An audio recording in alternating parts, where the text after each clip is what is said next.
Ladies and gentlemen, welcome back again to our last panel of today. To give a brief introduction, who am I? I'm a journalist from Austria, was dealing a lot with Central European countries, especially during the communist times. I was often in Poland and also the Czech Republic and Hungary and other communist countries. I was also the international president of the Association of European Journalists.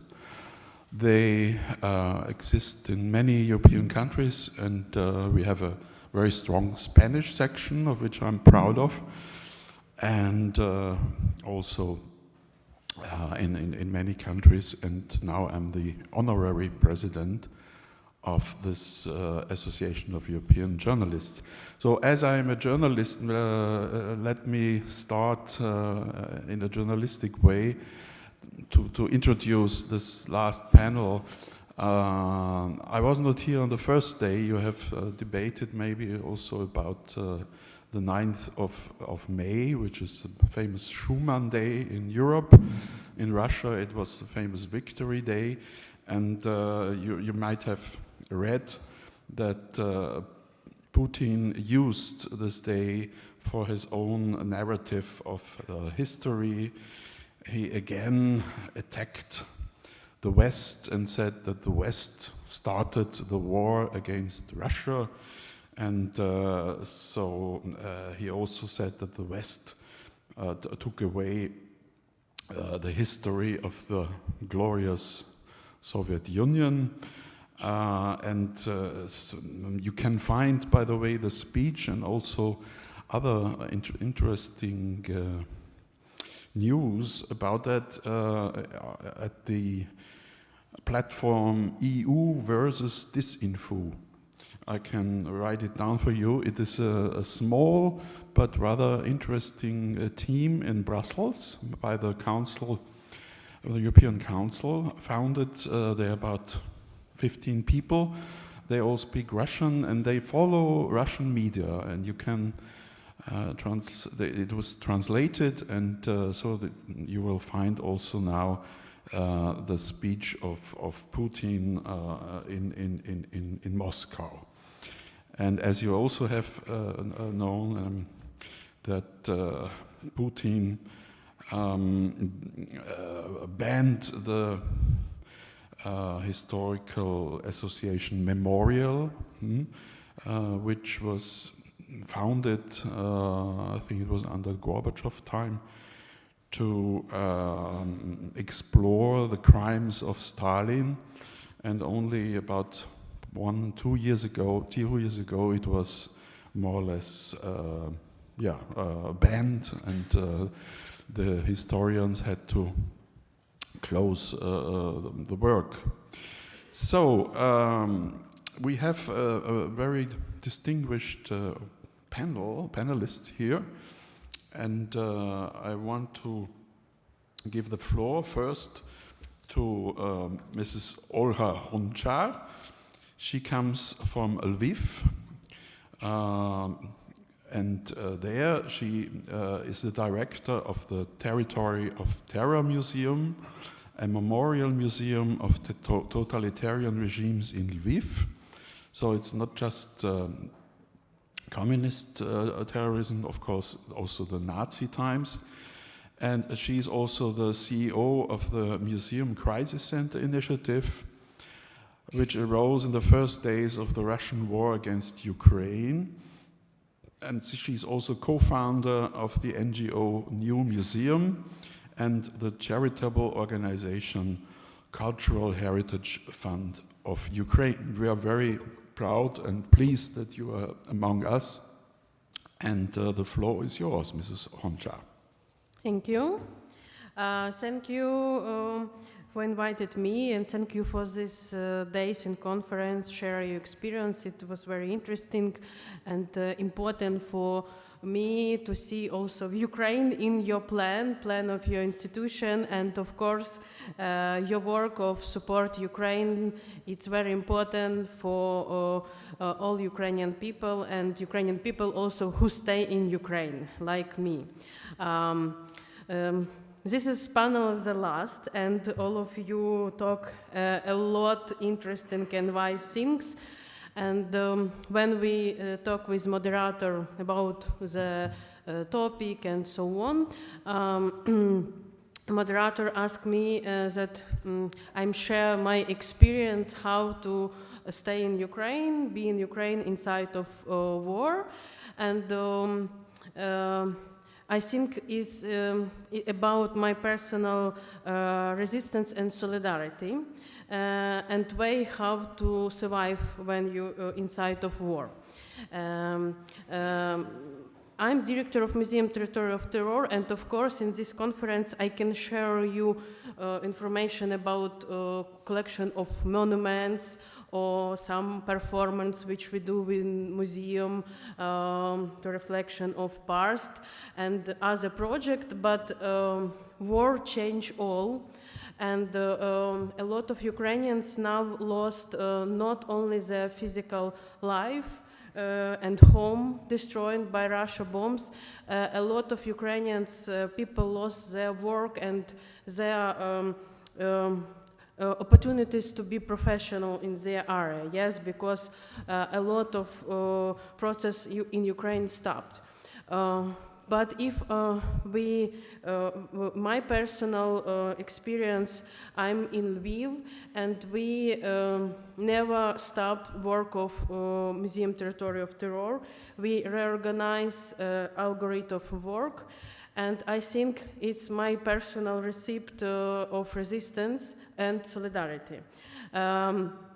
A lot of Ukrainian people also continue life inside of war, and we use a special device to reorganize of work. It's like generator, power bank, Starlink, and so on, because Russia destroyed infrastructure of Ukraine, electricity, and so on. But we understand inside in Ukraine that when army do their work, we must do routine work, museum work, shop work, restaurant work, hotels work, and life go on, because it's very important for victory. Yes, have these two parts of work together. Army work, and we people in more safe place also continue work. And we in Museum Territory of Terror focused on work to save the collection and do special algorithm to protection on all. And on the first day of war, we all was in museum, and we do a lot. It's another conference, how to save your museum in war condition. But also we organize helping for a museum in all Ukraine. It's Project Museum Crisis Center to colleagues to stay in Ukraine in territory of hot line, yes. And we evacuated one museum, Lugansk Regional Museum, from Starobelsk to Lviv in cooperation with Ukrainian army. And it's about solidarity, yes, resistance and solidarity. It's why looks like my life in Ukraine now, and experience that we share. And now we understand that Russia not stopped, unfortunately, and Russia can attack another country. And now war in Ukraine, but we never know the Putin plan, yes, but also in Ukraine we have this experience about how to survive in war condition, and maybe if we have time we create some methodic materials, but we also open for another professional, also museum professional from another country to share this experience. I have my 5 minutes or not? Yes, but we will have a second round when you want to add something, of course, Olga. Thanks for being brief. As next in an alphabetical order, we have Dr. Matej Medvedsky. He comes from a town not far from my town, Vienna. We are the two closest capitals in the world, by the way, separated only by 60 kilometers, Vienna and Bratislava. So he works at the Institute of Memory of the Nation in Bratislava, and especially his research interests include the Central Office of the State Security between 1940 and 1945, and the post-war period. And he completed his studies in the Charles University in Bratislava, mainly in history, English language, and literature.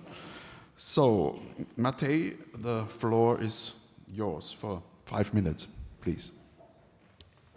Thank you, Mr. Chairman. Dear colleagues, ladies and gentlemen, what I intend to speak about is, let me say, a slightly different perspective from what already been said, and I would like to be more focused on more recent things. For 6 years now, for almost 6 years now, I've been working in Slovakia for Slovak police as an expert, giving an expert witnesses in criminal cases related to extremism and terrorism. And from my experience, I see that the threat of National Socialism or communist dictatorship is not really something that has gone forever and something that is a past issue. Well, in my opinion, in today's Europe, we very unfortunately witness the rise of the open or more covert return of these ideologies. Since in my research I mostly focus on current National Socialism, I would like to share some thoughts regarding what they think about us and about their worldviews they try to disseminate in a competition against our mainstream policy on remembrance. Well, if we speak about the right-wing extremism, the typical narratives related to them are the anti-minority narratives, the narratives of a kind of demographic threat and collapse of the civilization or a race war. These are connected to the very known concept of palingenesis, as is described by comparative fascist studies, but also conspiracism and some anti-elite narratives are very strong, especially in Europe, against the European Union. And what is especially important with the look at today's topic or the topics of this event is the historical revisionism that is very much present in these counter cultures or counter societies. It is the aim to disrupt our democratic society and end the era of, how they call it, false humanism. How they try to do it in history, since the European memory policy is based on humanism and remembering the victims and so on, these people that live among us try to disrupt the common picture of how we see the 20th century. And among the priority topics, of course, are topics related to revision or denial of Holocaust, that is very, very common, or the reinterpretation of the role of Hitler and Nazis, or Waffen-SS and similar topics. These people living along us try to prepare for their fight and try to make their topics into the mainstream, that is what we really face. They're trying to cast doubts or disrupt general beliefs in a kind of positive development we encountered over the last decades, and try to present their simple slogans as a solution for, in my opinion, often not existing problems. And what is very, very difficult, or what is a real threat, is that they are inside their groups, they are really promoting ideas or notions toward terrorism. When I would like to speak less generally, more on the Slovak experience, what we really face is everything what I described above. We see a very critical rise of conspiracies among the general population, and general rise of distrust toward the states, institutions, towards history, mainstream history, and so on. We see rise of parties that are overtly or semi-overtly related to explicit neo-Nazism, to people who were sharing symbols related to this milieu, and so on. Of course, on the other part, we also see maybe on an overlapping of these groups, the same people, or at some extent the same people, who are calling for rehabilitation of the Soviet Union and are supporting Joseph Stalin, or Russian proxies such as the group Night Wolves, the motorcycle gang. These people usually are not allowed to speak in media and are using the power of the social media to spread the ideas or just to disrupt the picture social science try to interpret or make for us.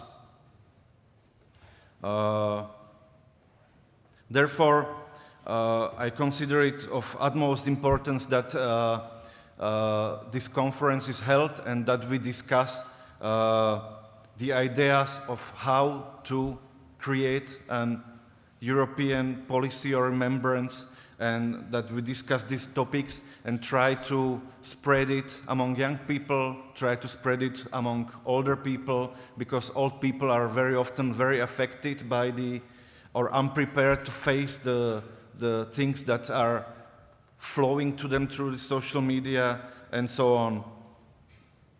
And at the end of my presentation, I would like to just point that unfortunately, we in Slovakia last year in October faced a first modern-era Slovak terrorist attack committed by a National Socialist in an American style who picked up his weapon and shot deliberately two people, wounded one another while posting his manifesto online, expressing strongly anti-Semitic and National Socialist idea. So I hope this conference will also help to, prepare the society for better ideas. Thank you, Matej. If I may add one thing which is also important for me as a journalist. Unfortunately, in Slovakia, we witnessed the second murder of a journalist in the last 10 years or so. The first one was the Maltese investigative journalist, Mrs. Daphne Caruana Galizia, and the second happened 5 years ago when Mr. Jan Kuciak, an investigative reporter, and his fiancée was really killed in a kind of mafia style. He was shot in the head in his home. And maybe, Matej, one question only. I think the murderers were convicted, but where the background, the political background, the people behind this murder, are they really are they known, and will they be put before court? Well, as far as I know, the people who were charged and then prosecuted for ordering the murder are now facing a court. And I think I read in the newspaper that just yesterday the prosecutor had his last speech on the court, so it's just about to end in a few days probably. Yeah, and at that time the government was brought down by mass protests in Bratislava against the government. It was Mr. Fico, and only 3 days ago, the government in Slovakia collapsed, and the Prime Minister stopped to be in his office, and there will be elections in autumn, and probably Mr. Fico, who was from a leftist party, now he turned more to the right, and apparently, and then we are here back again to Ukraine, he will stop the support for Ukraine, which is a bit strange because Slovakia is a NATO country, and they helped Ukraine with arms, and he already said, if I will become Prime Minister again, I will stop the arms shipments to Ukraine. Okay, next speaker we have from Poland, Mr. Marek Mutor, from the platform of European Memory and Conscience, and also from the Osoliński National Institute, and he was a specialist on history, for instance, on the Cardinal Kominek, who initiated the Polish-German reconciliation process after the Second World War. So he has a lot to say, I guess, and the floor is yours, Marek. Thank you very much and welcome. Thank you for the invitation. So we are talking today about lessons of the 20th century history. So what does it mean, solidarity and resistance for us today? And this is also the closing panel, so we can summarize somehow these discussions. I think that one of the most important experiences of the 20th century history in Europe is the experience of Solidarity Trade Union established in Poland in 1980.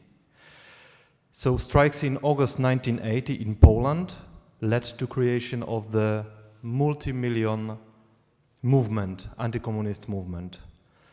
And these strikes began the process of transformation which ended in 1989 with collapse of communism and Yalta system. So how did it happen? Because we are searching for the lessons for today. So researchers have been searching, trying to find proper words. I think that better words are that don't fit to the framework of scientific language. I noted 3 words: hope, maybe desire for freedom, remembrance, and civil courage. Hope that unites, that made us better, that caused the desire of freedom inside. In this historical event in Poland, very important moment was year before, so 1979, and the travel of John Paul II to the Poland.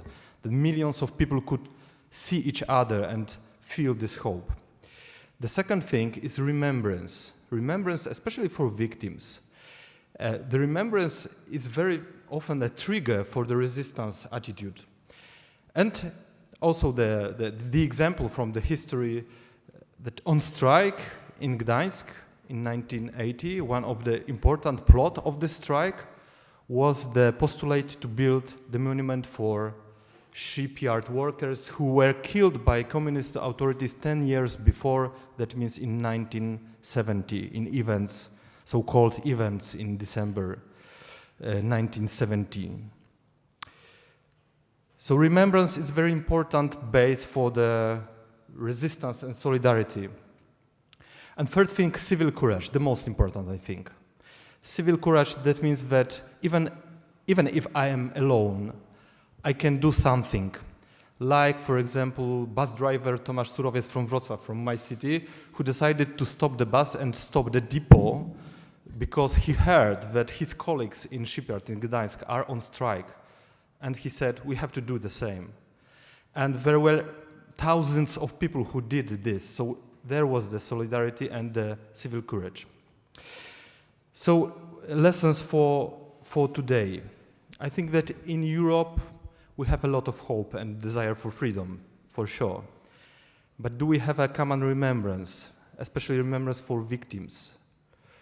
I think it's not enough. So we needed this memorial, which was presented by ZYSO in the last panel. Are we ready for this? It is needed not only because we owe something to the victims, but also because it is based of our, let's say, resilience of our democratic societies, and to build solidarity among each other and to the others.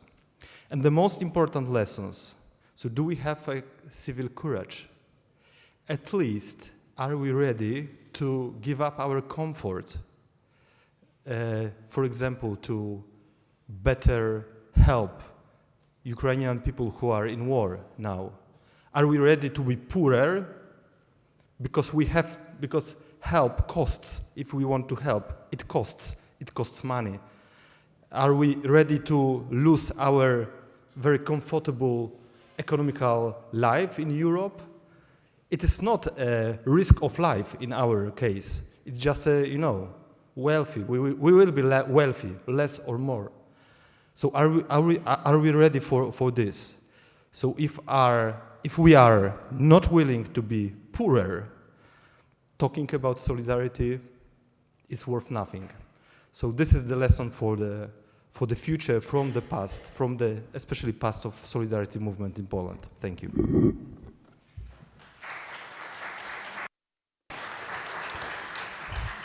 Thank you, Marek. And as you told the stories of 1980, I remember also having been there and more or less reporting the whole year of 1981 and the end of 1980, and talking to many solidarity people who later became politicians and presidents, prime ministers like Mr. Wałęsa, Mr. Mazowiecki. So I agree with you. I think Poland was in the lead.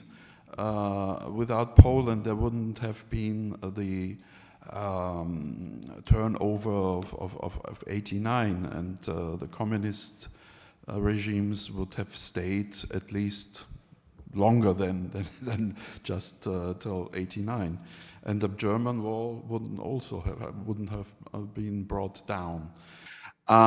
Thanks.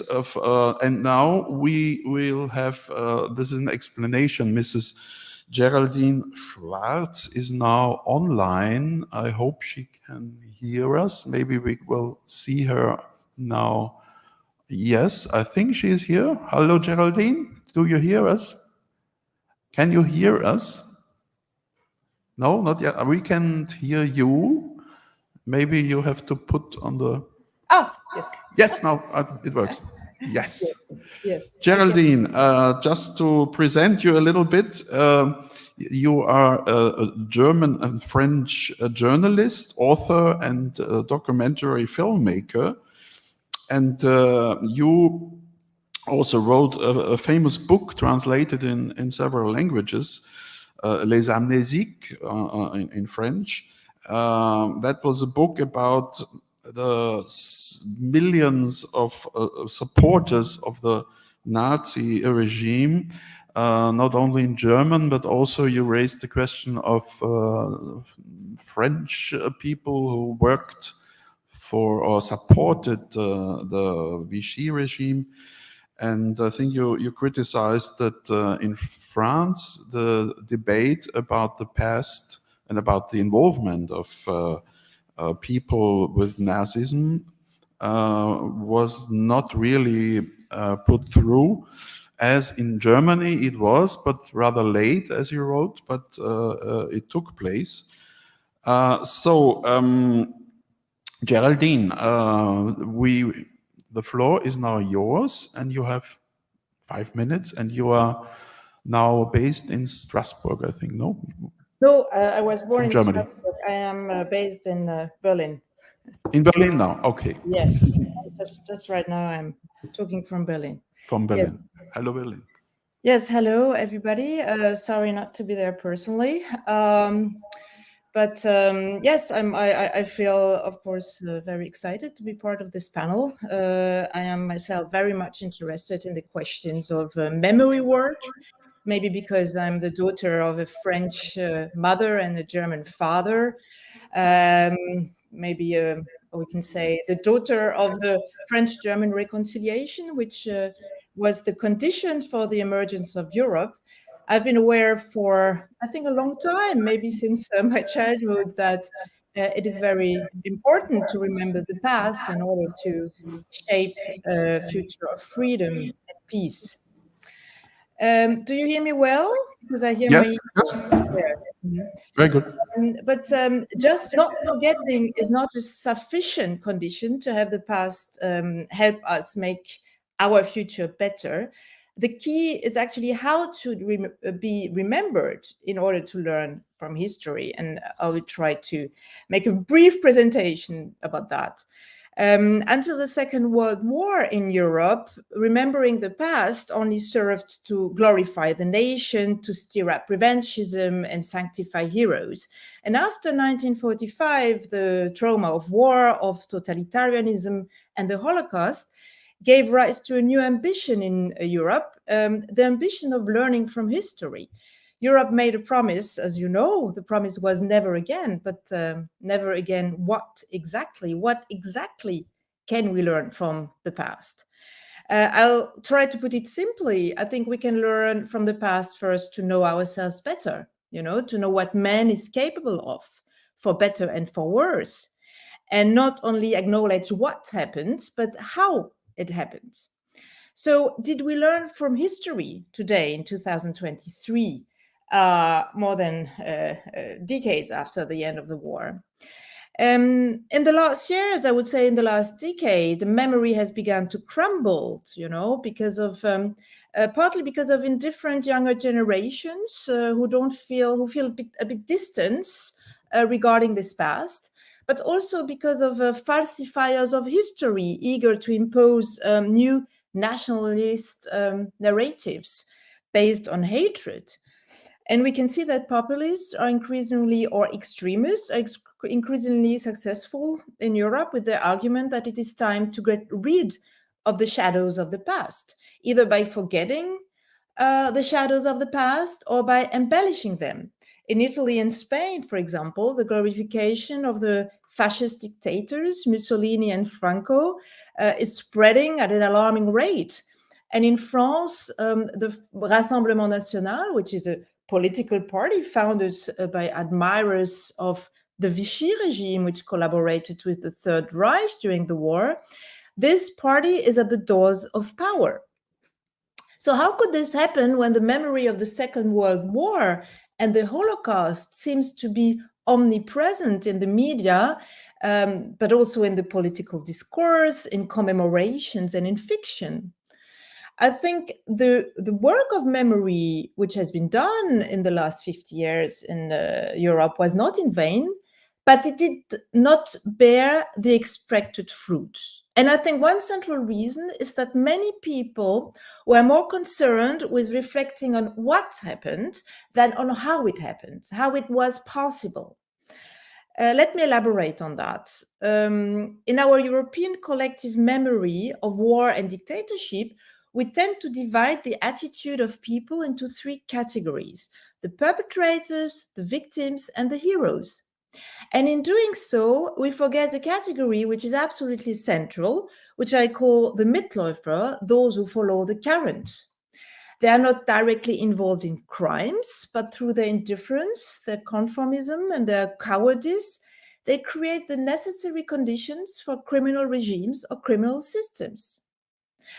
And this category, in my opinion, is very important to acknowledge if you want to learn from history, because under a criminal regime, the majority of the population are Mitläufer. And this is the attitude that most of us are likely to adopt in the case of a defeat of our liberal democracies. So reflecting about Mitläufertum can help us, in a way, to send each one of us back to our present-day responsibilities, and to, in a way, to help us become aware of the consequences of our own behavior as a citizen on socio-political issues. I think it is important to acknowledge that the populists today, of course, are not, you cannot compare the situation today with the situation one century ago, but many populists and extremists use the same methods, the same manipulation techniques than 1 century ago. And they are exploiting precisely this mechanism of Mitläufertum, of following the current, you know? And I think if we are aware that history doesn't repeat itself, but these mechanisms, socio-psychological mechanism, which can make us become accomplices of a criminal regime, that these are actually today also very much at work in Europe.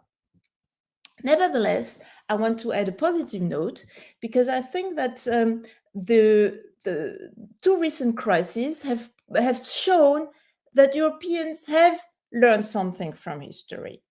And because I'm always over my 5 minutes, I will just go straight to one of these examples, which showed that Europeans have learned something from history.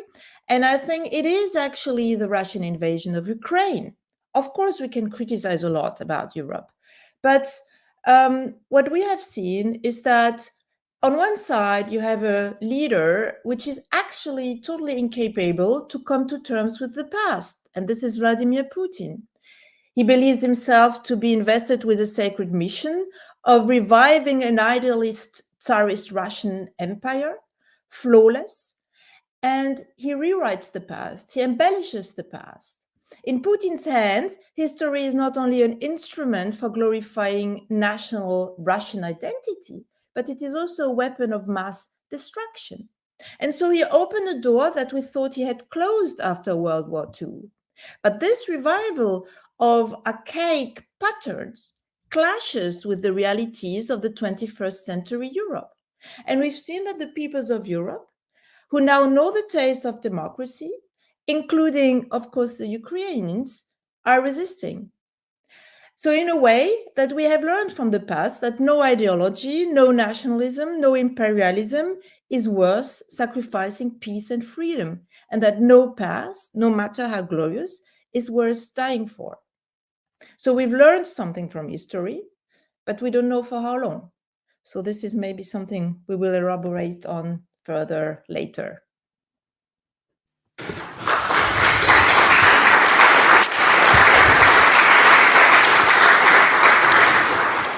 Thanks a lot, Geraldine. This was really interesting, and also it gives really a shiver to us when you say that in many countries radicals from the left and the right are on the rise again. Just one comment about my own country. Maybe you've heard it. We had local elections in Salzburg, famous for the festival, the cultural festival. And there in the city of Salzburg, 20% of the people, of the voters, voted for a communist party. Can you imagine? We also have a mayor in the second biggest country of Austria, which is Graz. And there we have also a lady, a communist mayor. Of course, they try to distance themselves and say, well, we are not Stalinists, and we are not criticizing what happened during communism. But still, you find in the papers, in the statutes, you find some admiration for regimes in China, in Vietnam, and also in Cuba. So but also it wouldn't have been thinkable a few years ago, but it is now. Of course, some people think it's more of concern that right-wing parties are on the rise again. And again, here in Austria, we have one party which is in parliament and approaches about 30% of the votes, which is rather high. No one could believe that this party will rise again after the scandal you heard maybe of a former party chief when he was caught in a video in Ibiza where he wanted to a fake Russian oligarch's niece. He wanted to sell more or less positions and business in Austria and even sacrifice independent journalism. But this is another story. Yes, it's just to add Yes, something. please. It just shows, I mean, the history shows how fast norms, moral norms can collapse. And what was unthinkable, a few years ago, suddenly are accepted by society. And the way this happens is depends on these socio-psychological mechanisms I was mentioning, how suddenly the society inverts its moral values. This is the very frightening part of it. Yeah, true. So last not least, we have a distinguished guest from Ireland. Barbara Walshy is the chairwoman of the Glen Cree Centre for Peace and Reconciliation. And this is an important institute, and she's working on the history of the whole Ireland, and of course about the conflict which is still not really solved in Northern Ireland. But also she was a peace envoy in the Israeli-Palestinian conflict, and she is also involved in work on communities in conflict in the United States, for instance, and in Ireland, where she explores the victims of sexual abuse and religious institutions and prisons in Ireland. There were a lot of young people were victims of sexual violence by Catholic priests, as you know. So Barbara, the floor is yours. Thank you very much. I just want to correct you slightly. I'm the former chair of the Glen Cree Centre for Peace and Reconciliation. I was chair until last year, so just to clarify that. Sorry. So we have spent a long time in Ireland remembering to forget. And I suppose before I start about what it is that we've learned from all we've been through, just for those of you that don't know much about Ireland, it's an island. It's on the periphery of Europe. It has a population now of 7 million, 5.5 million in the Republic of Ireland and 1.5 million in the north of Ireland.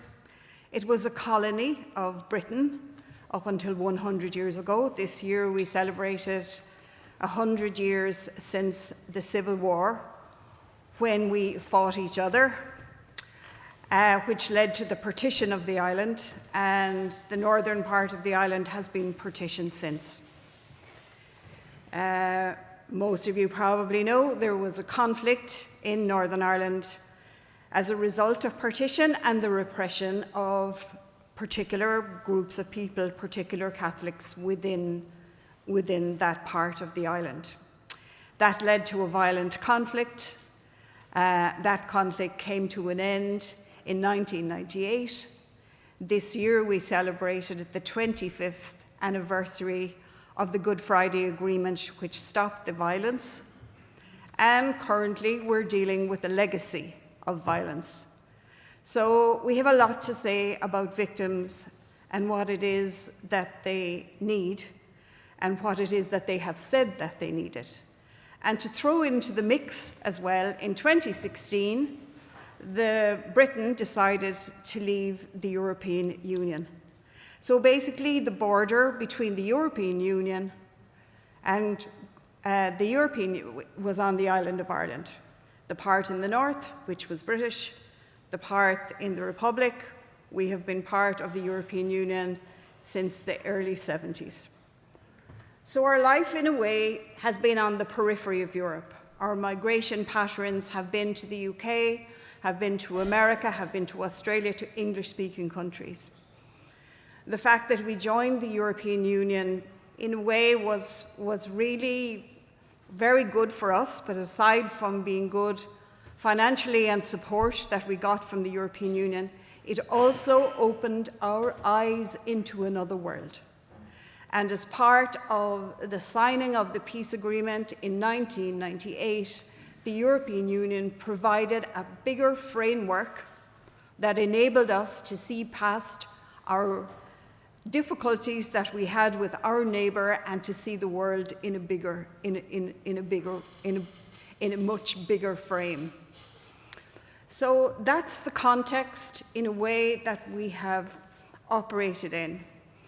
Also say from a political perspective, we have also, for the past 2 years, both political parties who absolutely fought over the partition of the country for the last 2 years are in government together with the Greens.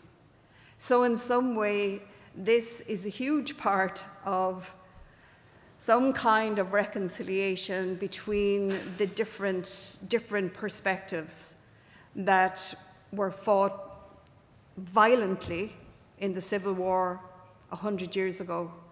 And then part of that, in a way, also kicked off the conflict in Northern Ireland in the 70s. So the Glencrease Centre for Peace and Reconciliation is in the mountains in Ireland, and it was set up in 1974 by a woman called Una Higgins O'Malley. And her father was Minister for Justice in the first government after partition, and he was assassinated on the street by people who were opposed to the partition at that time. And her raison d'etre and the centre since that has been really the importance of dialogue, of enabling people who hate each other, have hurt each other at some level, to come into the same room, to be able to speak to each other, to understand each other's relationships, and to build relationships across divides. Now, I can't say to you that that is an easy process, but a lot of the work that was done over that time has been on the island to bring warring parties together. And the other thing that was important was the role of the Catholic Church and other Protestant churches that spent time, in a way, bringing the violent wing of a paramilitary organization together with an organization that was more civilian and civil focused, which enabled that peace agreement to be signed in 1998. So we have a history of colonialism, we have a history of Europe, we have an innate resistance to oppression.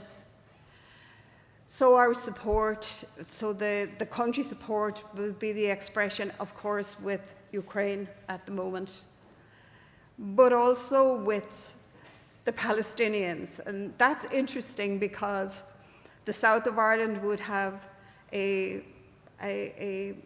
strong support for Palestinians, and in the north of Ireland, because of a Protestant evangelical background, the support would be more for the Israelis on that side. So so the stories and the narratives that have created the conditions for us to live together on this island, we have had to accommodate different narratives that we didn't want to do or didn't want to have. So maybe I'll stop there, and maybe we can talk a bit later on about what we learned as a result of living in a very divided society. Thanks. Yes.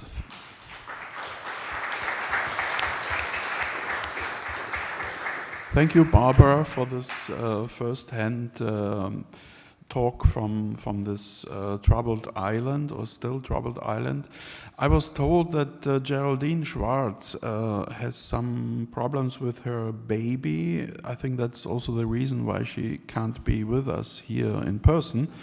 But maybe it's better to talk to Geraldine right now, so that she might be able to leave us if it's necessary. So Geraldine, maybe you can talk to us again, maybe about the topic. If I suggest this as a question, if right-wing or left-wing populism in Europe could kind of threaten the existence of the European Union, could there be really a kind of crumbling down of European Union due to these extremists? Well, as I said before, I don't think we can compare the situation now with the situation in the 30s. So the positive point is that first, there is nothing such totalitarianism. The extremists are not d'accord, you know, they are very much divided. So there is nothing like a big ideology which is wrapping up all these parties in Europe and make them powerful together, you know. They are doomed to be divided in a way. So this is the positive news. And then again, there is also in society, compared to the 30s, of course, an awareness that these political parties can be dangerous, that they can lead to war and to dictatorship. And this is the result of, in a way, of learning a little bit from history. In the 30s, in my book, I talk about my grandparents in Germany who were Mitläufer, so people who followed the current, and through their attitude consolidated the criminal regime. In these times, my grandparents, you know, they didn't have the chance to learn from history, so there was no precedent. Now there is a precedent, so I believe that a big part of the societies are still very aware of that and are able of discernment. But we should not be naive.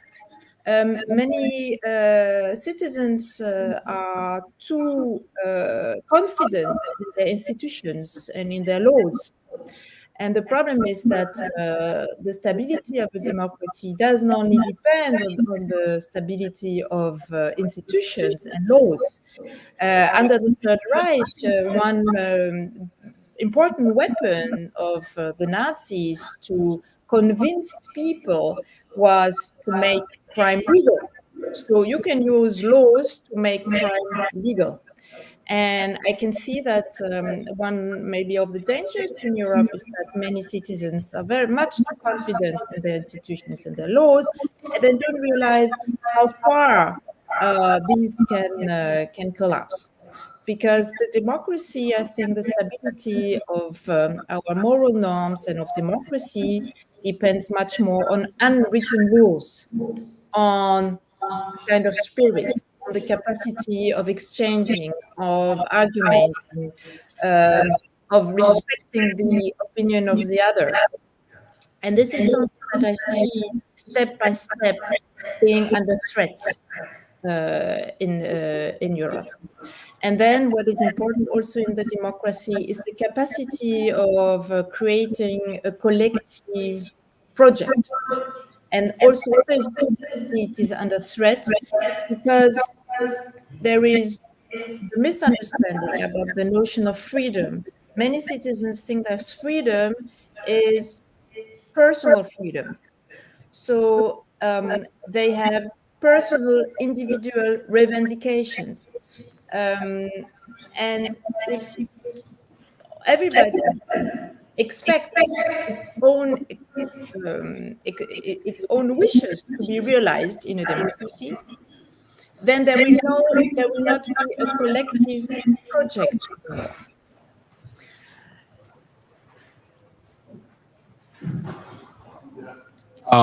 If I may, I mean, this is on the side of the, because of course, I mean, the populists are dangerous, but we know that, we know how, you know, how they try to manipulate the people. So this is on one side, but we cannot really do anything on this side. We cannot act on the populists themselves. They will not change.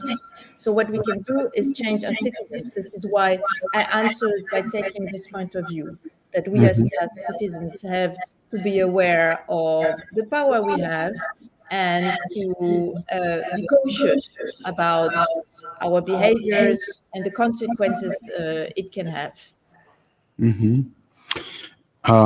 I may add, is there any do you see any danger from a country like Italy, where we have a prime minister, Giorgia Meloni, who comes from Fratelli d'Italia, which is an open right-wing party, and they're still praising Mussolini. And only yesterday we have been to the shelter here, in one of the shelters in Barcelona. Apparently Mussolini sent a lot of planes here with bomb, and the city was bombed for years by Italian and also German warplanes. So I mean, until now she is more or less more in the middle of the road, and she is not that radical as many people have feared.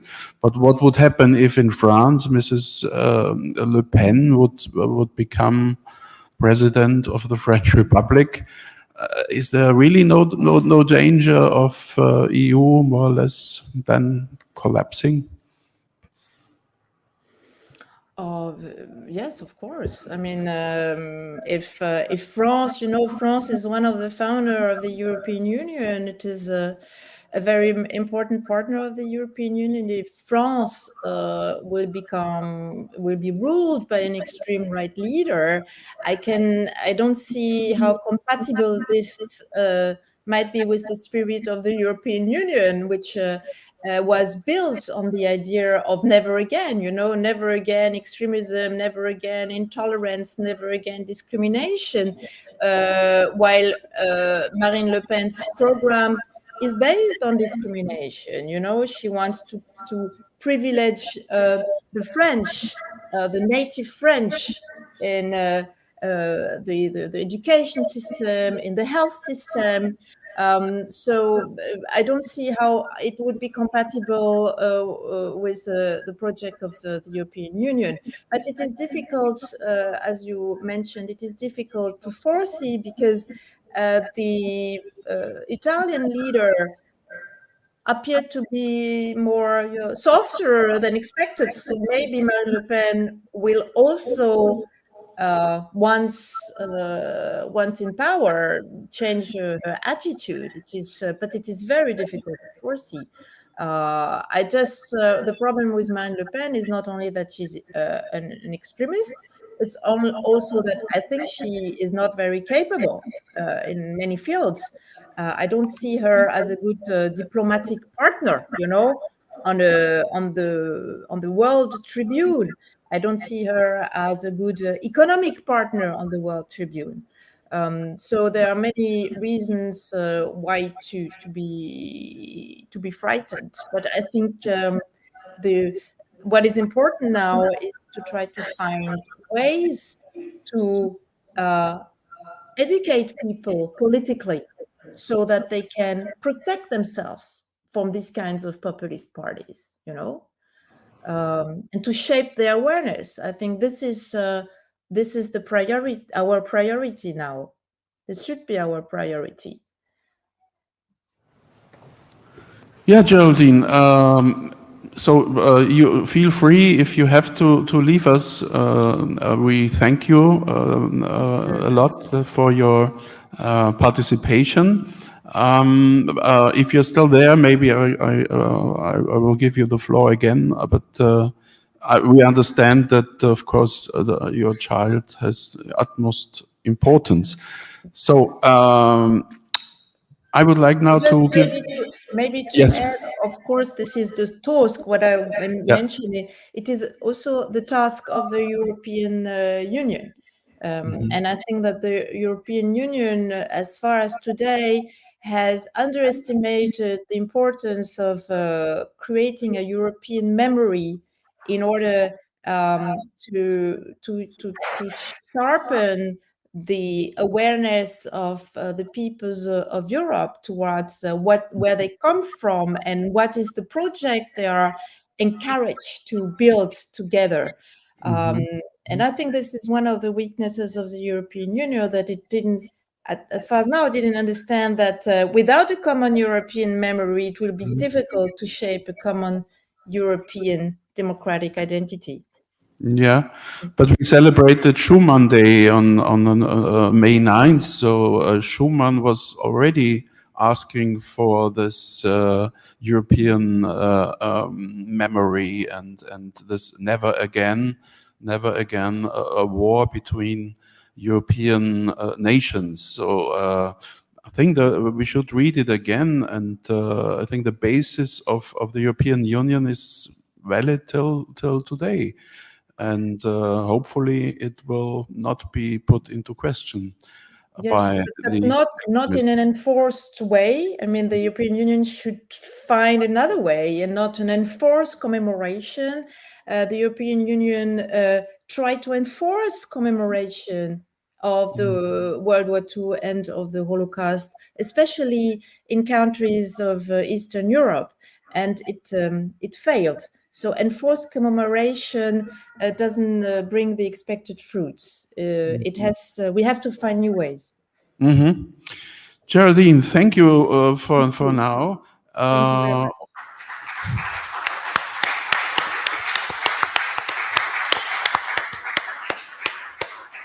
All the best for your child. And I wanted to give the floor again to Olga now. And maybe if you could elaborate a bit on, is there any distinction between communism, Stalinism, and Nazism in your museum of totalitarian regimes? Is it a problem for you, that, or how can I understand your museum? I haven't been there so far. Are there two distinct kind of exhibitions in your museum for the two totalitarian regimes? No. Yes, Museum Territory of Terror in Lviv, located in territory which was in the past part of Lvivsky ghetto, and one after second war territory of transported prison 25. One regime and the next regime come to Lviv.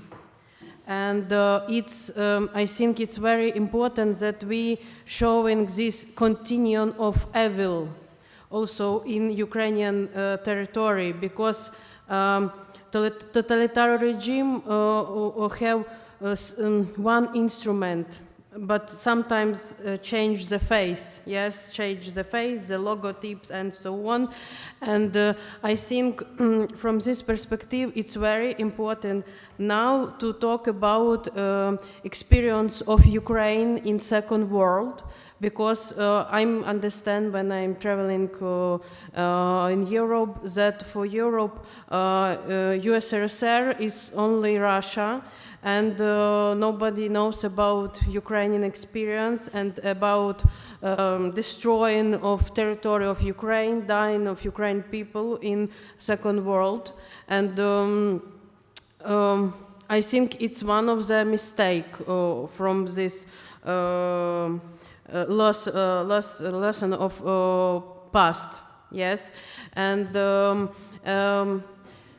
I think now we must more talk about this experience for Ukraine, and also Russia said that she continue on Soviet, that she is only one country, general country from USSR, yes, and I think this Nazi regime, communist regime, and Putin regime, it's one evil which continue and change the face. And now we must understand this, and if we want to live in peaceful world, we need to create this protocol of security and new protocol of emergency, yes, because we, like museum workers in Ukraine, we try to use this protocol from ICOM, yes, from experience after Second World, but it's not work in Ukraine now because we have everyday bombing from the sky by rocket, and rocket go to museum, to theater, to library, and is a new challenge. Yes, I'm talk also from my perspective like museum workers, but also when you see every part of life, it's a question that old routes not work. Also now in OON, Russia is general, yes, and a lot of questions to this concept of peace. This concept not work, and speakers also colleagues said about this new way, about this conception and collapse of all conception, and we in Ukraine also think about this. Because we understand that, yes, I believe that victory coming and Ukraine will be victory in this war, but we can't back to life before 20th of February and before the nine years in Ukraine, because for me, war start 9 years ago, yes, and for Ukraine. And a lot of questions how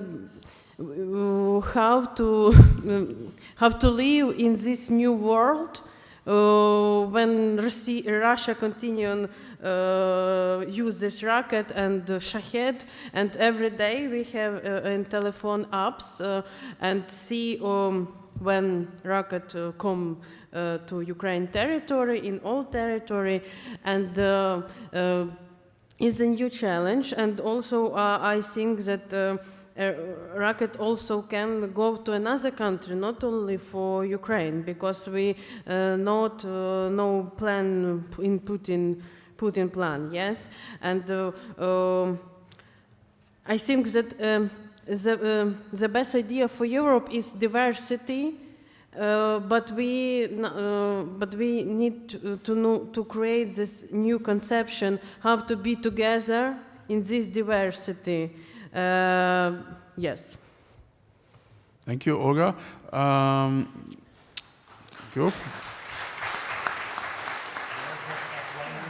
Yes, I wanted to, because you are, Slovakia is a neighbor of Ukraine, you have a common border, so maybe you can elaborate on that. Also, is there really, if now a big party like Smer of Mr. Fico threatens to stop help for the Ukraine, so is the aid for Ukraine not so popular among the Slovak people, and why is that so? Because you are so close to the conflict, to the war. Okay, thank you, Mr. Chairman, for your question. But before, I would like to add just one remark that came to my mind during your answer now. A few years ago, I read a book that was published by German Foreign Amt, Auswärtiges Amt, I think in December 1939, where the German Foreign Ministry present its arguments towards the war. Okay, thank you. Where the Germans pushed forward their arguments toward the war against Poland and why they were forced to invade Poland, so to say. And it reminded me very much of what Russia is saying now, because Germany argumented that our Germans in Poland were terrorized by Polish. They were displaced all over the country and thrown back to Germany, and we have to save our German population in Poland. That was basically what Germany said in 1939. It's really basically the same, am I right? What they are doing.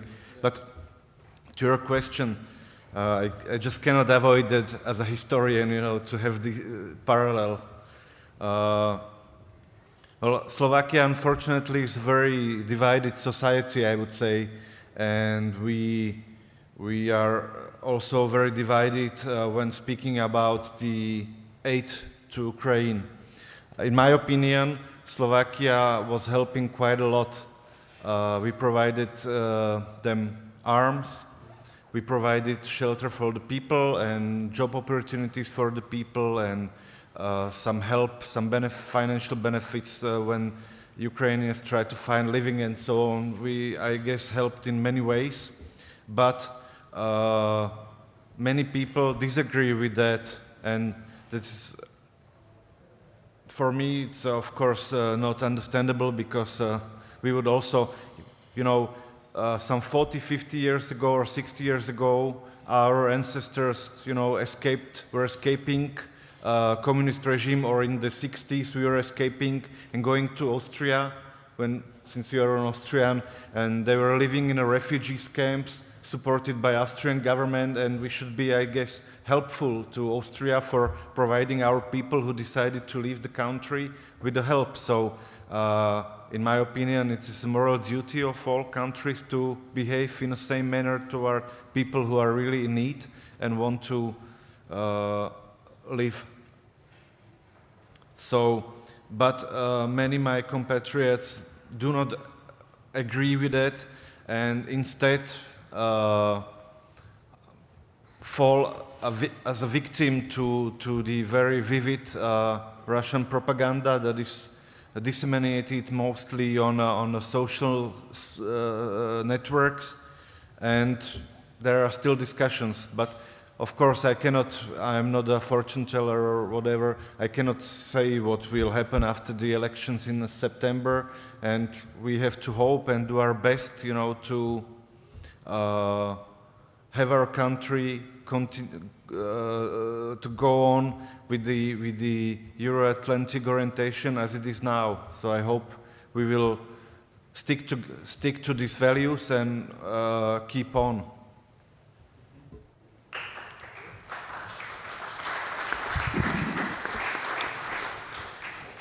Mr. Mutor, as you are a specialist in Polish-German reconciliation process, I would like to ask you a question which is up to date, because I think Poland, the Polish government, still asks for restitution from Germany. Not only Poland, also Greece. Can financial help or financial restitution, can it really heal wounds, or would it create more or new problems?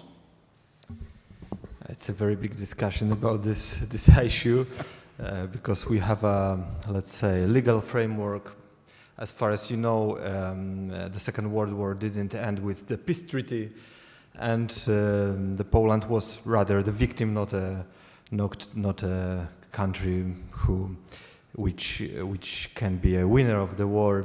But of course, it's maybe not a very good moment for this kind of postulates. I'm also very skeptical about this, and if it depends on me, I would rather provide this kind of discussion not on the forum of mass media, but maybe between proper services. So this is not the, but I think that it is not the important issue in the context of what we are talking about. The real hot potato, the real important issue is the war in Ukraine, and we should focus on this. And of course, we can consider the lessons of history in the context of Polish-German reconciliation, because there is a very futuristic question about the reconciliation between nations divided the war. It's the future. The real lessons from the Polish-German reconciliation is that if the reconciliation process can be follow up, you have to have two things at least. The conflict has to be finished, and the evil has to be named somehow. And these are the basic conditions for the future reconciliation in Europe in the wide context of East. And so the one condition is the end of the war with the victory of the Ukraine. The second condition is the name of the evil. So the, I don't know, international trial for Russian leaders. Is it possible? I don't know. I think also that if we are talking about lessons from history, there was one lesson which wasn't taken by Europe. So the communism crimes wasn't condemned properly in the international space after the collapse of communist system in Eastern Europe, Central Eastern Europe. So there was any international trial against high-rank officer or communist leader responsible, for example, for mass murders. There are some trials in Poland, for example, not very successful. The first trial in Czech Republic now started in April against Vladislav Vajnar, 92 years old, former Interior Ministry. But we didn't have in the international space the proper condemned. We didn't condemn the communism systems and atrocities. And I think that it is one of the reasons of nowadays war, because the leader of the Russia is former KGB colonel, and our leaders made business with him for many years. So this is the lesson which was not taken. So this is the complex of the issues. I think that we should focus on Ukraine, on the east of Europe. The solidarity and resistance should be shared with our friends from there. Cool. Thank you, Marek. Barbara? Yeah. Just on reconciliation processes, I agree that the war needs to be over. The war needs to be over for a decent reconciliation process to begun. The history of truth and reconciliation commissions and have been mixed. So, and indeed international tribunals have been mixed. But I think that it's important for people who have been hurt in a particular conflict or who've lost, that they are able to have a space to be able to tell their story about what happened to them. So in dealing with any victims, whether they're victims of sexual abuse, clerical sexual abuse, of war, of anything, the important thing is, first of all, that there is a public statement from somebody in power and authority that this has happened, and an acknowledgement of the suffering that has happened for people. And then that people are able to tell their story, what happened in their community, in their place, what happened. And sometimes those narratives are different, as we have found from our experience, but it breaks the silence that people have around the trauma that a lot of the times people are carrying as a result of what happened. So breaking the silence for themselves, acknowledgement of what it is that have happened. If that can happen at state level, that's where it's important to happen. But sometimes there are political concerns around that and wrangling, and sometimes that doesn't happen within all of that. Reparations, restitutions take many different forms. And at some level, in consultation with victims, that's important. What matters to people? What matters to people now? What would make this better for you and for your life? And sometimes it's not just money. Sometimes it's housing. Sometimes it's just having your story recorded, that people understand what you went through in all of that. So this is the legacy of conflict. And when the Ukraine war is over, soon, we hope, there will be that legacy. again, of what people have suffered and the losses, and a whole generation that probably have lost their lives in the defense of what's important to them. And I was struck by what Antonio Guterres said, the UN General Secretary, the other day. He said there will be no peace. There is no desire for peace. It's all about winning. The Russians, the Ukrainians, it's all about winning.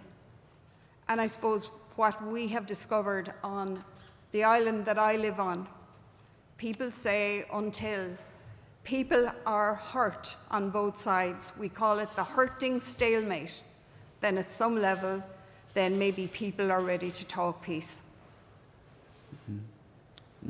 Yeah. Thank you.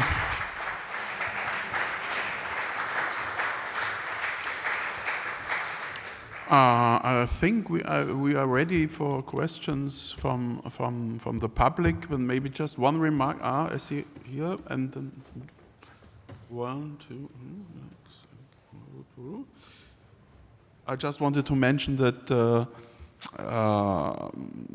in the last moment, more or less, in the last years, it was the Austrian government who decided to give a kind of compensation to the forced laborers who worked in the Second World War, during the Second World War in Austria, mainly people from Poland, but also from the Soviet Union, Italy, etc. And we really reached maybe the last living persons and their relatives. And also in Germany, I talked yesterday to a colleague. There was also a German payment to these forced laborers. Also late, but better late than never. Okay, I have the first you, and then the red, and then in the behind. The micro is coming.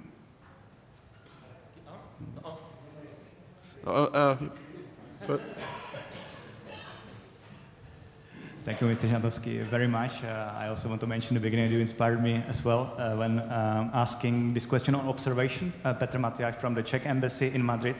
Thank you very much for all the participant and inspirational contributions.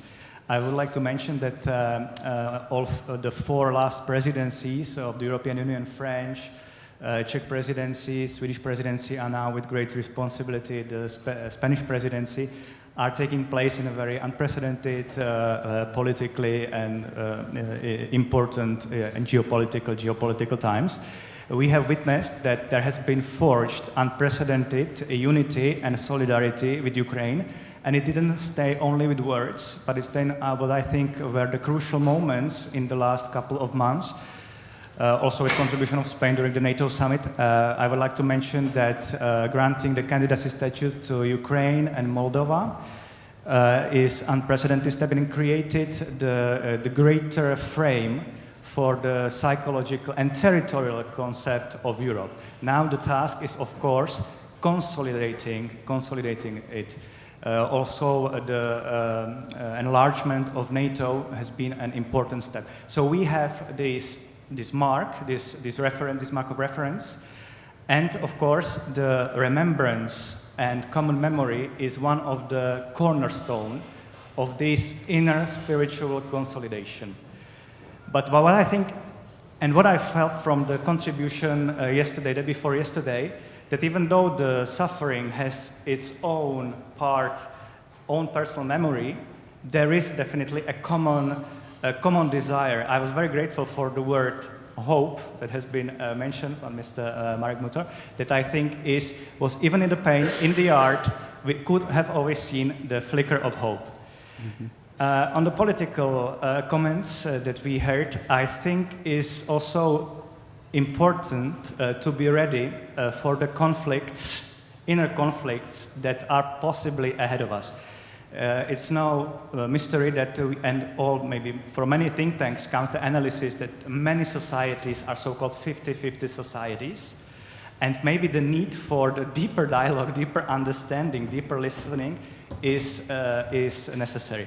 What I want to mention, and maybe this will lead me to the question, that even if we take how to build the consensus, we have the important notion that we think that are consensual, like democracy, pluralism, common values, common roots, even common spiritual dimension, protection of climate, or even the anthropological concept about the vocation of a human being. It seems to us that it's consensual, but we have to be very aware that in each of these notions, even freedom, what does it mean freedom? Each of these notions can generate very conflicting interpretation and idea. Mr. Mathieu really mentioned caution. And I would like to ask, what do you think when we have all these notions that itself generate the conflict and can generate the social and political motivation, political mobilization for the future? Where can we find this common ground? I felt that remembrance and memory, we have also almost here, I felt the consensus. But will this consensus and this consensus of hope will get us through the coming decades? This would be my question. What would be your opinion? Thank you very much. Thank you. Who wants to answer this question by the Czech diplomat? Olga? Or? Okay, I try to do reflection. One story from my professional life. We cooperate with old generation, which my grandmother, grandfather, yes.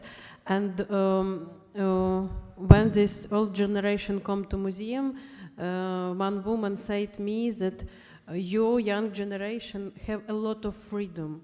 You can thinking, doing, traveling, have reflection, talking about all. And we don't have this freedom because we was occupied by USSR and we was repressed and we scared. Now we have independent Ukraine, but we feel scared to be freedom. And I think it's very important to understand that freedom is values and maybe country which don't have communist regime don't understand how when you don't have freedom. And I think freedom, understanding this, is one of the part of this new conception and the next step for Europe and for all. And freedom is very important to be human and not lost your human face. Thank you. Man with the red pullover, yes, please. I'm Michael Zantowski and I'm also Czech. I apologize. It looks like the Czechs are trying to monopolize this meeting, but it was not prearranged. Well, I would like to follow up on what Marek Muto said. We are speaking about the lessons of the 20th century history and the ethical consequences. And I think one of the core lessons of the 20th century that is very relevant here is the lesson of Munich 1938. It's the lesson of what happens when you appease a bully, when you are hoping that it will not come to worse, that you are going to avoid a conflict by not confronting a bully when you need to. And the price of that lesson is more than 50 million European lives. And it's something that I don't believe we should ever be forgetting. And bringing it to the current situation, it means that what happens to the east of our borders in Ukraine is not a question of a war between two people, one of whom are fighting for something, the other are fighting for something else. It's a war of aggression. It's a certified war of aggression under a UN General Assembly resolution in which 141 countries condemned the Russian attack as an act of aggression. And an act of aggression is a crime against peace under the Rome Statute of the International Criminal Tribunal, and should be taken seriously and such. And I'm saying that because I think the countries in Central and Eastern Europe and some other countries are well aware of this, and we are trying to support the Ukrainians not just through humanitarian measures, but also through material support and through military support. And the brunt of this is on Poland, the Czech Republic, Slovakia, the Nordic countries, United Kingdom, the United States, and to an extent, Germany and France. Yeah? And I haven't had spoken here about such support or such obligation coming from some other governments, including, and I'm sorry to say that, the Austrian and the Irish government, which are very generous in their humanitarian aid to the Ukrainians, and I admire it. But I think it's time that this lesson of solidarity and mutual obligation is taken seriously by all European nations. Thank you. Thank you so much.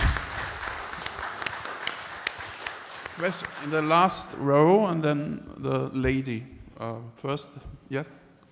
And please, shorter questions if possible, and tell who. Thank you very much. To whom you address the question, if there is a question. Markus Meckel, I would like to remember that the most aggressors, as Putin, are in the same time dictators. And we have with Putin a dictator who is oppressing the Russian society. And at the same time, an aggressor against Ukraine, and we can hope that it's his last, and not with Moldova or others have the next. But that's why I think we need solidarity together with Ukraine, as mentioned, but in the same time we need that solidarity with the Russians oppressed by Putin. For instance, and there are a lot of democratic Russians.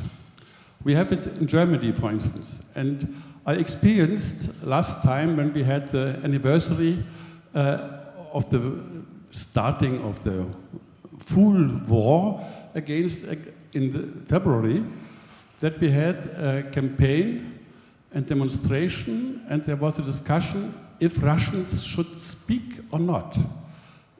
A representative of Memorial. And there was a refusal that Irina Shabakova from Memorial should speak. And I would like to raise that issue. I think it would be good to have democratic Russians with us. And it should be good to invite them, for instance, for that kind of events if we have it here. And I want to ask you if you agree with me. Thank you very much.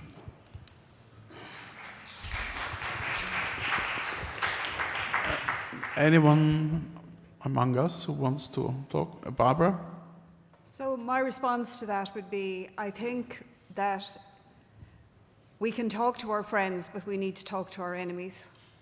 And I think it's important that back-channel sources of honest brokers or informal diplomacy and lines of communication are there that enable people in some way to be able to come to some kind of a resolution in this conflict.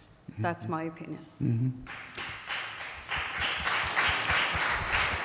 Short answer from a journalist. I was in contact with the Commissioner Jourova from the Czech Republic again, and she made a proposal that something like Radio Free Europe should be reorganized, maybe on the internet. Yeah, the problem is, will it reach really the Russian public? Russian media is more or less everything. They are under control of the government. And how do you reach the Russians? It's very difficult, but we should make an effort. And I think she thinks that many exiled journalists from Russia could work for this platform, whatever. It won't be a radio because they could jam it, etc. In the internet, it's maybe the better thing. But would the Russians really believe what if they look on this platform, or would they say, it's just propaganda? That's a problem. We have the first lady here, and then you. Yep.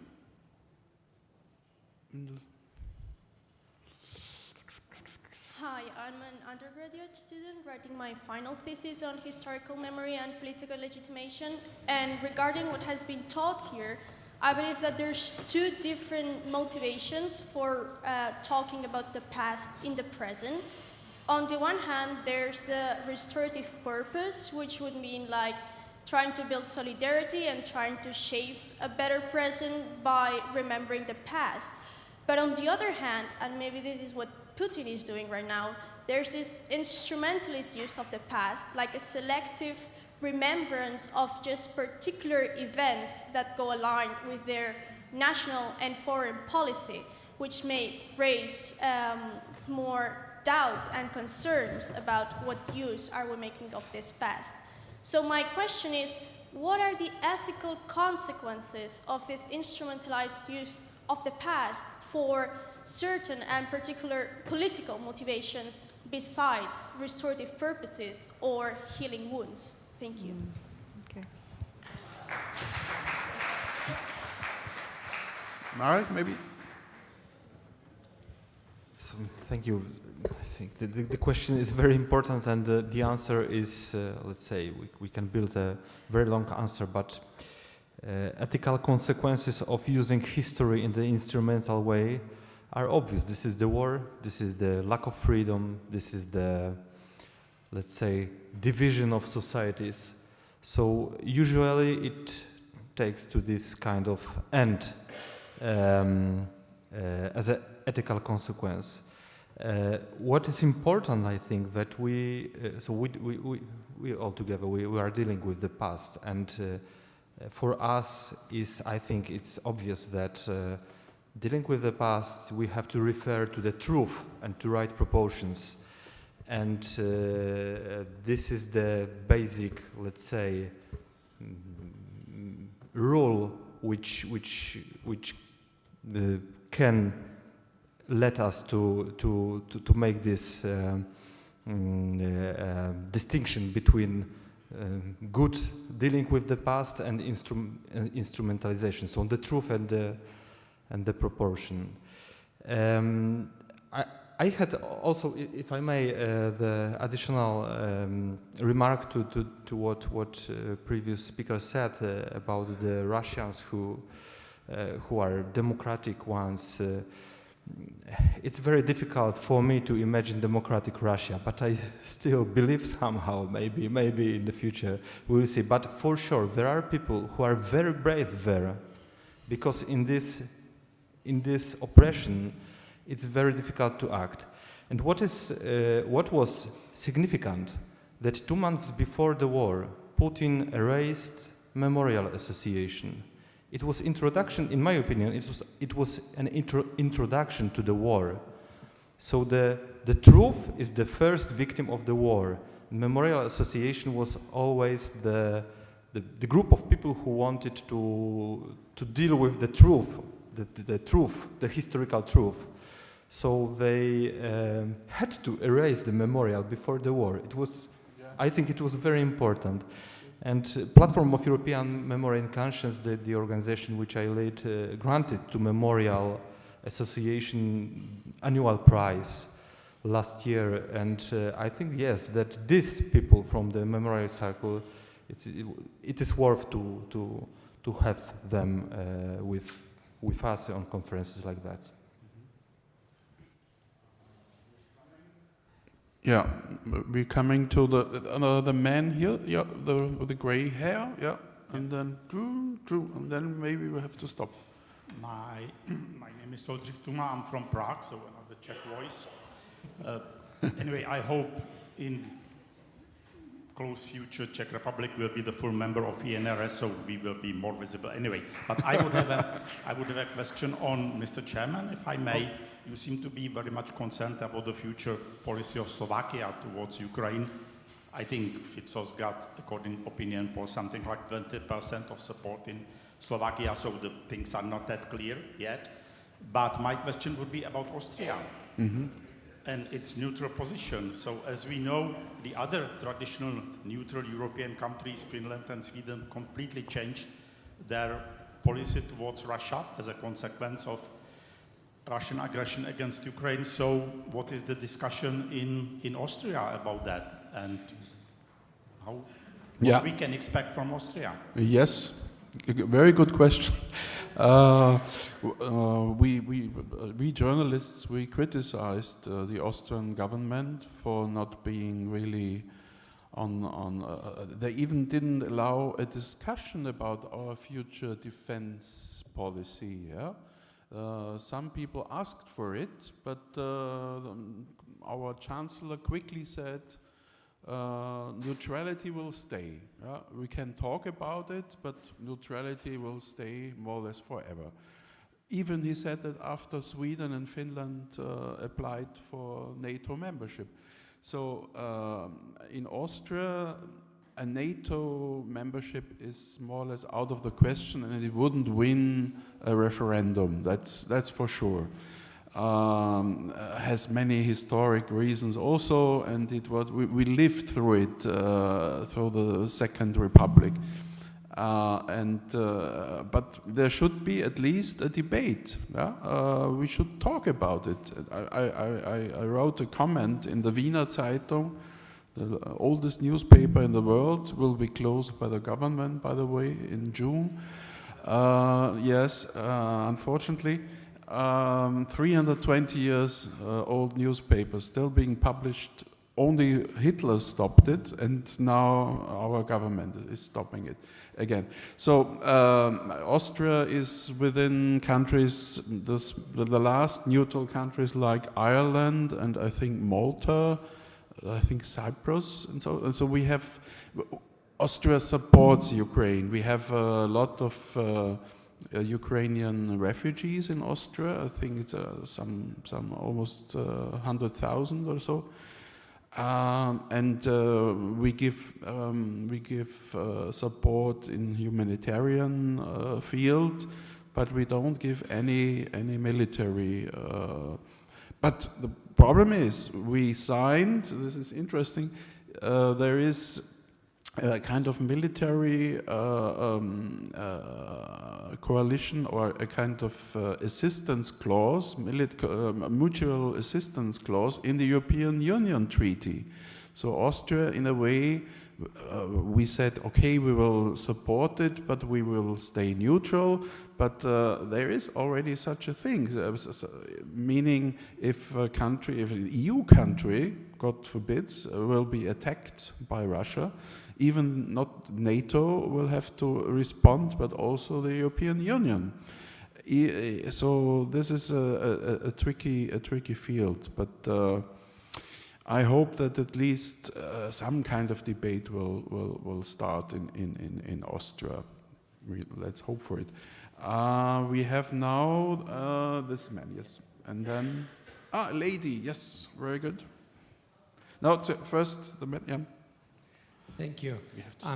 My name is Oriol Lopez. I work at EUROM. Thank you for the presentations. Well, it's take it as a question or take it as a comment for reflection. But these days we have been attending very interesting debates. Yeah. Sorry. No, I was saying that these days we have been attending super interesting debates addressing different topics, victims, the role of heroes, resistance against fascist regimes, solidarity in front of communist regimes. But to me, all these topics have been maybe addressed from a nationwide point of view. Nations against local evil, against foreign evil. So in the frame of this panel, connecting past and present, and in the frame of this conference, supported by the EU, which fundamental rights are based on solidarity, on respect to multilingual societies, multicultural societies, multi-religious societies. Can we talk about solidarity if we skip underrepresented social groups? Can we talk about solidarity if we miss women's role in our history, LGBTI role on past repression, migrants' role today and during colonial times? So, are our museums, our conferences, our platforms, our memory policies dealing enough, addressing enough, giving room to these underrepresented social groups? Well, if you take it as a question, you can answer, or if not, just we pass. Thank you. I think that this discussion was so, let's say, 20th century style, because contemporary war is a very 20th century style. So we focused on Ukraine, and it's worth it is need. But of course, there was one. I think the first speaker in the discussion raised this plot of our solidarity, so the common sense of Europe, common sense of common values, which we share, but which we interpret in very different ways. And again, I think that also the fate of the victims of totalitarian regimes, the fate of individuals, is something which can be common for everybody in Europe, and gives the voice also to the people who are not nation leaders, who are not, let's say, actors of the history, but the people who just suffered. And that's why I think that it is also the answer for the question how to build the solidarity inside the Europe, the common sense of Europe, to build this memorial in Brussels. Mm-hmm. I think we have a final question from a lady here with a red hairband. Yes, please. Yes, hello. My name is Nora Buschmann from Germany. And not Czech Republic. Not Czech, exactly. Not yet. And since you are speaking about solidarity of the past and for the present, also Geraldine Schwartz was mentioning shaping awareness, and you, Otmar Ladonsky, Mr. Ladonsky, you're a journalist. So my question is, how do you stand to Julian Assange prison today? Mm-hmm. Do you have this? Oh, I didn't hear. What was the latest Julian news? Assange? Yes. And that he's now prisoned in Belmarsh. He was I know. 7 years in the Bolivian embassy. I know. But is there anything new? Will he be extradited to the United States? I don't know. But I wanted to know how you stand. Okay. As a journalist, as a colleague. Yes. Yeah, quick question, Julian Assange. Of course, we also, my association, AEJ, we supported him and we asked for his freedom, and he should not be extradited to the United States, where he faces, 150 years of prison. So, unfortunately, the British government did not decide, and apparently maybe he will be extradited. There are some colleagues, I have to confess, who have some reservations about him. Not me personally, but I know some colleagues who said, is he really a journalist? I mean, he was just he was publishing documents from the US Army, which was important, yeah? Somebody had to reveal it, and he did it with the help of Mr. and Mrs. Manning now. And I think it was good that he published all these terrible data from the Iraq War, etc. It was maybe not so good that he revealed data about people helping the United States in Afghanistan, in other countries, because these people would face more or less death penalty, or Iran. So this was maybe he should have he shouldn't have blackened the names at least. But he should be supported, and he should not go to jail. That is my point. I think after almost 2 hours you will be a little bit exhausted. I think it doesn't make sense to wrap up the debate. As long as there's anyone who wants to speak, they have the last word. If not, yes, I want Olga. to say the last. Thank you for support Ukraine. Thank you for solidarity with Ukraine. But war not over, and we have a lot of work together to stop war. Thank you. And can I just say a last word as well, too? Yes. Just that I think we can't take democracy for granted.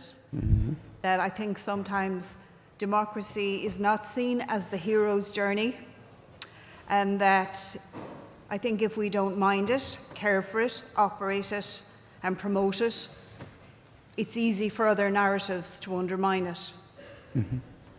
Yeah.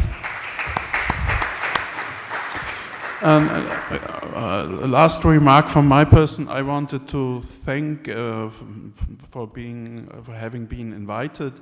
I wanted to thank the organizers of these terrific, interesting symposium for 3 days, and last not least, I wanted to thank the interpreters here who did also a terrific job all the three days. Thanks a lot. And now the floor goes to President Mr. Rogulski. You have the closing remarks now. Thank you.